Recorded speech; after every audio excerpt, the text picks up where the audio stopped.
দিয়ে এরপরে আপনার হিজামা করা হয়েছে। আর হিজামা কত মাস আগে করা হয়েছে এখানে? 1 মাস আগে। 1 মাস। আচ্ছা, হিজামা করিয়ে কেমন আছেন? অনেকটা বেটার। মাশাআল্লাহ।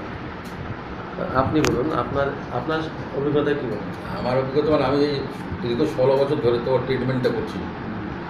এর রোগটা যখন ধরা পড়ে 16 বছর আগে, রিউমাটয়েড আর্থ্রাইটিস। রিউমাটয়েড আর্থ্রাইটিস, তখন ডাক্তারবাবু বলছিলেন যে এটা তো একটু খারাপ রোগ, ওটা নন কিউরেবল, এটা কিউর হয় না, এরকম একটা আমাকে বলেছিলেন। আমিও একটু হতাশ হয়েছিলাম।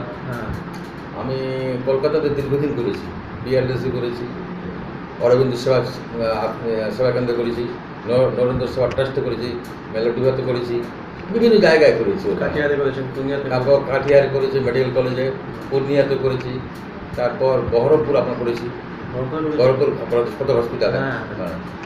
তারপর আর এদিকে রায়গঞ্জ আমাদের হয়েছে। আর লোকাল তো যেগুলো হয়, এবং তার সঙ্গে আমি আয়ুর্বেদিক করেছি, দোয়া তাবিজ। হ্যাঁ, যা কিছু বাদ দেন না না, মানে লোকে যখন যেখানে যেটুকু বলেছে আমাকে, আমি সঙ্গে সঙ্গে সেই কথাটাই রিকোয়েস্ট করেছি।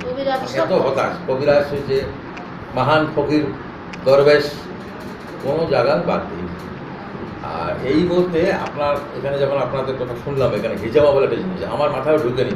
আচ্ছা আচ্ছা আচ্ছা, আমি এই বিষয়ে মানে অত্যন্ত কৌতূহল হয়েছিল আমার, এইটা কি।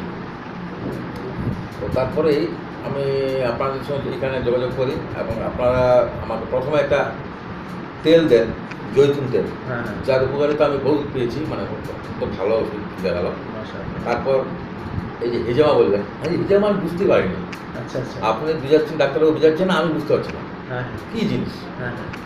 আমার কি রিসিট হয়েছে, আমি বারবার ওই ডাক্তারকে বলেছি এইটা কী জিনিস, ও আমাকে কিন্তু বোঝাতে পারেনি। আচ্ছা আচ্ছা, যাই হোক, আপনাদের সঙ্গে এখানে ডেট টেট করে করা হলো, হিজামা এখানেই করা হয়েছে, কোমরে করা হয়েছিল, একটা পিঠে বোঝায় হয়েছিল।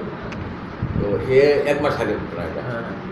তারপর আমি যে রেজাল্টটা পেয়েছি আর কি, আমার মনে হয় মেডিসিন ইউজ করে যে রেজাল্টটা পেয়েছি আমি, তার থেকে বেটার রেজাল্ট আমার হিজামা দেখেছি। না, হিজামা সম্পর্কে একটা তিরমিজি হাদিস আছে। মোহাম্মদ সাল্লাম বলছেন যে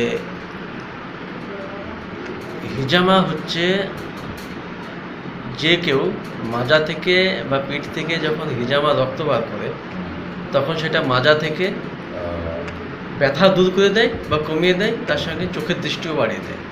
এটা একদম স্পষ্ট হাদিস, সহি হাদিস।